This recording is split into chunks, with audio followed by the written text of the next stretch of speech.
Yo, what's going on, guys? It's DJ Skandalous, and we're back with some more hip-hop news. For this one, I found this recent tweet by King Crooked, Crooked I, former death row rapper, a member of Slaughterhouse. He recently did a tweet about Tupac Shakur. We're going to get into it. Let's get it. Alright, guys, so if you don't know who King Crooked is, Crooked I is, like I said, he was part of Slaughterhouse with Joe Buttons, Joell Ortiz, Royce 5'9", but he also was on the Death Row Records record label back in the 90s and early 2000s. Now, he didn't come on until after Tupac was already passed away, but he actually got a chance to meet Tupac Shakur when Tupac was recording with Snoop Dogg in the studio. And Crooked I was about 18, 19 years old, I believe, at that time. Anyways, Crooked I tweeted on September 25th, 2020. He said, "Sometimes I wonder what Tupac's discography would be if him himself chose all the music released to the public. His leftovers and scrap songs are being judged right along with everything else." Now, I really found this really fascinating, and I know it's just a tweet, but I really wanted to make a video on it because I think it's a broad topic that people often, debate back and forth about. A lot of people will say that, Tupac sucks because this song sucks, or this album sucks, or they say Pac's life was falling off and didn't get the record sales that the other albums was getting. But can you really judge that? Because if you're familiar with Tupac, but you don't really know everything that goes on with his music, after the Machiavelli album, that was like the real last album that Tupac oversaw. The Machiavelli album came out only 2 months after Tupac's passing. However, the key thing here is the tracklist was the last approved tracklist by Tupac. So those songs were actually slated for that album. However, Tupac was actually going to record more music for that album because that album was not even due out until like March of '97, as well as Tupac was going to revisit the One Nation album, which you can find many tracks of that online as well. So songs like Life of an Outlaw, Just Like Daddy, could have actually been scrapped by the time March '97 came around because Tupac recorded 3 to 5 songs a day. So you can imagine if Tupac was going to record more music, some songs would have actually had to been pushed off. And this is the case for many other Tupac songs and concepts that he actually came up with on Death Row Records. There's so many track lists you can find under Death Row Records alone that Tupac had. He had like Euthanasia album, Supreme Euthanasia album, which morphed into All Eyes on Me, but had totally different track lists. He had an album called Aloe Immortal. He had a track list for an album called When I Get Free. Another album called 100% Black Gold with Hit 'Em Up on it. Another album called Thug Life Volume 2, Still I Rise, which was going to be Tupac the Outlaws, Big Psych, and Meintjes Shakur. Also had the albums called Ghetto Stars. Now, the reason I bring this up because so many people are fast to write these songs off and call it studio garbage, call it scraps. And yeah, in a way you can think that many of these songs were scraps based on the way you hear it, the production that you hear it. And that's because a lot of versions that we have online were actually incomplete versions. Doesn't mean the songs were left incomplete or Tupac didn't finish the song. There's only a couple songs that Tupac didn't finish, like Catchin' Feelings and Pac's Life.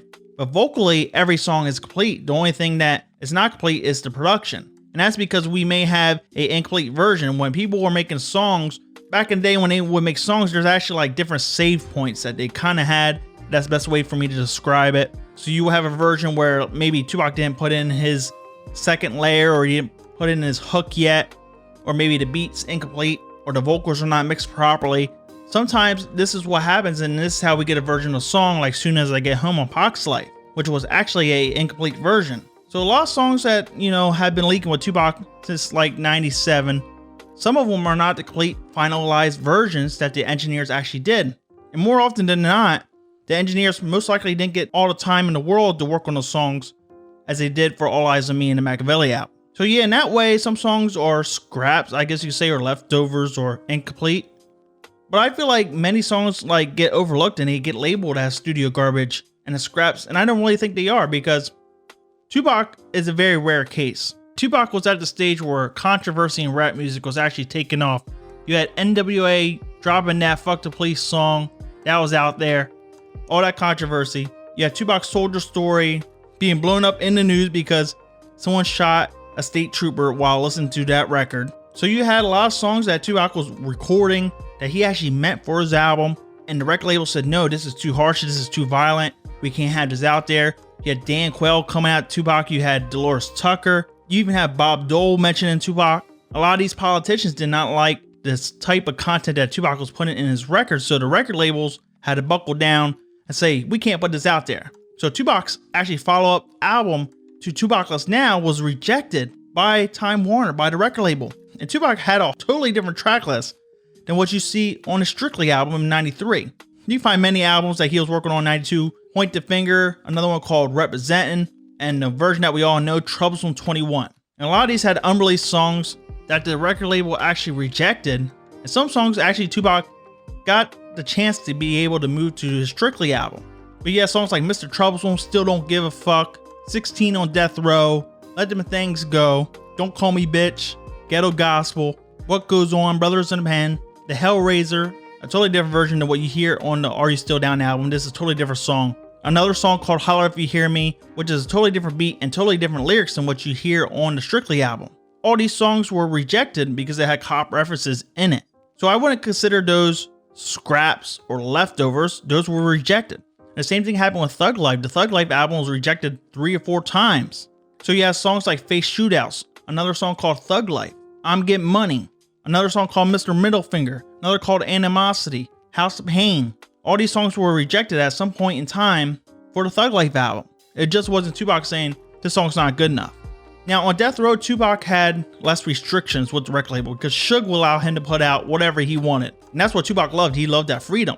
But he recorded so much at Death Row because he didn't have to worry about having to pay for studio time. He didn't have to worry about sharing the studio with anybody. When he wanted to beat, he got the beat. When he wanted to lay down a track, he got to be able to lay down a track whenever he wanted. And this made a lot of Death Row inmates, a lot of Death Row musicians jealous, But when Tupac was recording, songs, he just recorded so much, 3, 4, 5 songs a day. So by the time he made a track list called Thug Life Volume 2, he ended up recording so much more music day in and day out that he would have to move songs off that album just so he can fit the new songs. And this is why so many concepts never even came out. And I don't really think it's like studio garbage because many of these concepts are just as good as All Eyes on Me and Machiavelli. Like I said this in many videos, Tupac actually has an album called 100% Black Gold. And this was an album Hit 'Em Up was actually made for. So you had Hit 'Em Up, you had Troublesome 96, you had Words to My Firstborn, Never Had a Friend Like Me, When Thugs Cry, Mama's Just a Little Girl, Who Do You Believe In, Tongue Kissing, Thuggin' Me, and a couple other tracks.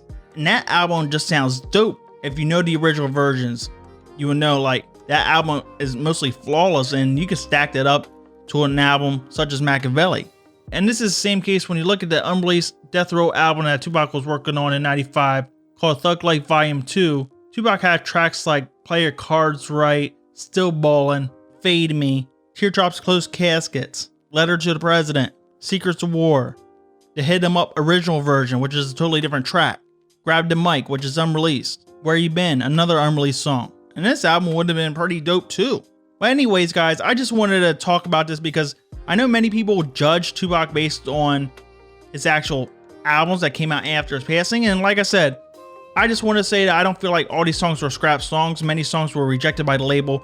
And Tupac recorded so much music that he didn't even have enough room to fit all these songs on each album. So he just came up with concept after concept. So it wasn't like these songs were just not good enough or Tupac did not intend to release it. I believe if he stayed alive, he would have actually made refined versions, or he would have re-record a lot of these records over different beats or over the same beat, which happened many times before. But for people judging Tupac based on the songs that came out after his passing, okay, let's take out Machiavelli, All Eyes on Me out of the equation, right? You can't really judge Tupac based on maybe like an album like Until Then in Time or Lord of the Game, because the difference is Tupac did not get the chance to actually select those track lists. He did not lump those songs together, and he didn't say, hey, I want Ashanti on my album, I want T.I. on my album, I want Eminem on my album. Even though he could have very well worked with these artists if he stayed alive, it's a possibility, he did not decide the theme of the album, the concept. And he definitely did not decide the remix beats that they put on his records, as well as removing his vocals and hooks and intros and outros that he made for several songs, like Why You Turn On Me, Friends, Pac's Life, Fair Exchange. All these songs have singing choruses by Tupac himself. And these were completely removed for other artists. And that's fucked up. That's a shame. They should not have been doing that. If I'm working on a new Tupac album, I'm going to use all the vocals I possibly can put on the track. I'm not going to remove Tupac for anybody. Because it's a Tupac album. It's not a now 98 album, now 2000 album, whatever the fuck. What the fuck ever. So you can't really compare Tupac's body of work after the Machiavelli album and compare him to Eminem or Jay-Z, Because really what you will be comparing is a 6-year rap career to an artist that has 30 years that could oversee his albums and production and all the themes in his music for 30 years. So judging Pac's life, judging Lord of the Game, Until That Time, Better Days, it's not really fair because Tupac did not oversee that. And yeah, he moved on from these songs. So yeah, technically they are leftovers, even though they're good enough for him to have released at any point in his career. And whatever circumstances that arose, being rejected, they were still scrapped in a way. So these versions would never came out unless Tupac would have dropped the Lost Tapes album like Nas did. But like I said, when people judge, they're judging the remix versions on the album. They're not really judging the original versions you can find online. And I think most casual fans don't even know about the original versions half the time. Because when I made this video saying the worst Tupac songs of all time and I had all remix songs in there, they flamed me saying there's no bad Tupac song. But I'm like, dude, this song sucks compared to the way Tupac made it. So it's not really fair to judge Tupac on remixes and beats that he never even got the chance to listen to. Anyways, guys, let me know your thoughts on this.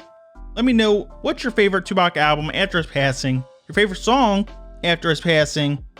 Do you feel like these albums should be judged with the rest of his catalog? I don't think so. Yeah, I think you can only judge his albums up to Machiavelli fairly. But I will say his music coming out just shows his crazy work ethic. And I feel like all these songs should come out. Because in a way, who are we, or who is the record label to judge which type of song that Tupac would have won it out? You just can't say, oh, we're just going to put out the good songs like Changes and not put out the bad songs like Watch Your Mouth or War Games. That's not really fair. And then you're just showing one side of Tupac. You're only showing the good side, where Tupac, the reason why so many people love him and he's so revered is, yeah, he was a walking contradiction, kind of, But he also spoke about things from many different sides. He spoke about many different things. So he just wouldn't have a whole album where he's hunky-dory and praising everything and just making love fuck songs all over the album. He would have that gangster shit, that thug shit, love fuck songs for the bitches, and then still have the inspirational side that can uplift you and give you an understanding on some type of story or concept that he wanted you to grasp. So for me, I feel like they should release the whole catalog regardless. Even if it was just a fun song that Tupac's doing, find an album it can fit on and put it out. That's fair to Tupac's body of work. And if one song can help one person out there change your life or help them in their life, that's very much worth releasing the whole album and his whole catalog. Anyway, shout out to Crooked I. Be sure to follow him on Twitter, check out his albums, check out his Death Row stuff. The dude is a hardcore Pac fan, probably a bigger fan than me. He actually won at Funk Flex for talking shit on Pac back in 2010. He talks about a lot of underrated Tupac songs like Staring Through My Rear View on Twitter. One of his favorite songs, Soldier Story. He talks about Represent 93 being another underrated track. And he actually got the chance to remix the Tupac track for Tupac's 2001 album, Until the End of Time. The track was called Happy Home. And I believe he's actually on the chorus for Why You Turn On Me as well. You can also find him on the New Mix album on Two America's Most Wanted remix, Crooked I and Tupac. So the dude's always been representing Tupac to the fullest, so be sure to check him out everywhere. Anyways, guys, let me know your thoughts. Be sure to check out my podcasts, my audio versions on anchor.fm under Tupac Music Podcast or Skandalous Talk. You can also find me on Spotify and iTunes under the same names. Alright, you know what time it is. It's your boy DJ Skandalous, your favorite DJ's favorite DJ. And I'll catch all you busters on the flip side. We out. Deuces.